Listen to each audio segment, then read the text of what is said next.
Elle est parfois dramatique. D'autres fois, satirique.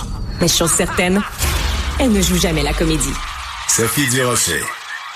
C'est avec beaucoup de tristesse qu'on a appris le décès de Madeleine Arbour, une artiste indéfinissable dans le sens où elle portait tellement de chapeaux au cours de sa vie que c'est difficile de dire qu'elle n'était que une des signataires du Refus Global ou que une designer ou qu'une artiste plasticienne. Elle était tellement de choses. J'avais envie de parler de la femme formidable qu'elle était, Madeleine Arbour, avec mon ami et multi-artiste lui-même, parolier, toutes sortes de choses. Pierre Huet, bonjour Pierre. Bonjour. Je voulais te parler parce que dès que tu as appris la nouvelle du décès de Madeleine Arbour, tu as raconté une anecdote très personnelle la concernant, mais qui dit tout sur le personnage qu'elle était.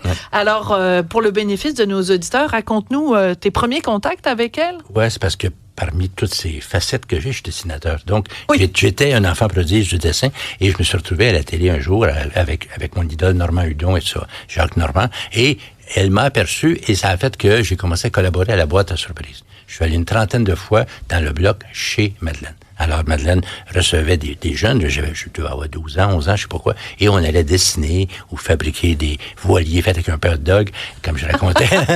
Et c'est ça, et pour Parce moi... que c'était la reine du bricolage. Absolument. Et c'était la reine de mettre l'imagination au pouvoir. Écoute, elle se servait de cure-pipe.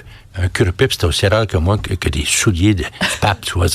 Qu'est-ce qu'un heureusement, j'ai un grand-père qui fumait la pipe. J'ai pu mettre la main sur les cure-pipes, cette espèce de truc qu'on pouvait... Oui, en métal, recouvert d'une espèce de petite pluche, ouais. Donc, et elle faisait quoi? Elle vous faisait... Des bonhommes, avec une tête, avec un bouchon de liège et tout ça. Donc, c'était absolument passionnant. Puis, pour moi, c'était... je suis rentré de l'école en disant à ma mère, est-ce que Madeleine a appelé? Parce que il fallait que j'aille le principal pour me faire excuser, sinon je mangeais à strap pour aller à l'école. Donc, à l'émission, je suis peut-être allé une trentaine de fois. Donc, c'était absolument...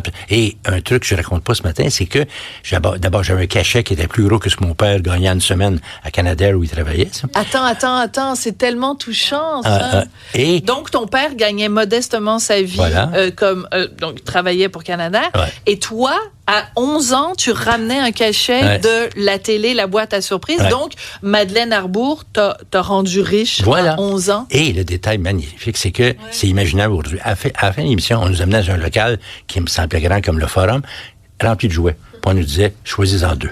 J'adore cette histoire. Alors, tu sais, c'est des jouets qui étaient impensables à acheter chez moi. Là. Une tente de Davy Crockett, un casse-tête de Pépinot et Capucine. Alors, c'était absolument génial. Donc, c'était une expérience. Donc, Madeleine a ouvert les portes. Et c'est ça, et pour passer à parler plus d'elle que de moi, c'est que c'est cette personne qui, tu sais, c'était pas une des figures majeures du Refus Global, tu vois. On peut, par rapport à Mme Sullivan, on l'oublie presque. Françoise Sullivan, d'ailleurs, qui, Madeleine Arbour est décédée à 101 ans. Ouais. Françoise Sullivan a 100 ans. Ouais. Et donc, elle reste maintenant la seule femme survivante de Refus Global. La seule personne. La seule survivante tout court des signataires de Refus Global. Et donc, Madeleine, comme tout le monde l'appelait Madeleine, je m'appelais Madeleine. Et donc, à 15 ans, on a vu des topos aujourd'hui, faisait des vitrines chez Burks et autres. Elle a quitté l'école à 15 ans. Ah ouais. Et elle avait donc ce talent de voir de la beauté partout, ou alors de vouloir créer de la beauté partout. Et tu vois, je sais où est-ce que ça m'a marqué, parce que cette semaine, avec mon ami Michel Rivard, on avait à parler de la quenouille bleue, et où la troupe on était, et notre thème principal, c'était l'ordinaire. C'était comment la beauté est dans chaque chose ordinaire. Et avec ses bouchons de liège et ses cure-pipes, Madeleine m'avait initié à ça, si j'ose dire. Alors, c'était magnifique. Mais j'aimerais ça quand même que tu nous parles de Refus Global parce que tu as un scoop pour nous aujourd'hui. Donc, Madeleine Arbour, une des femmes signataires de Refus Global.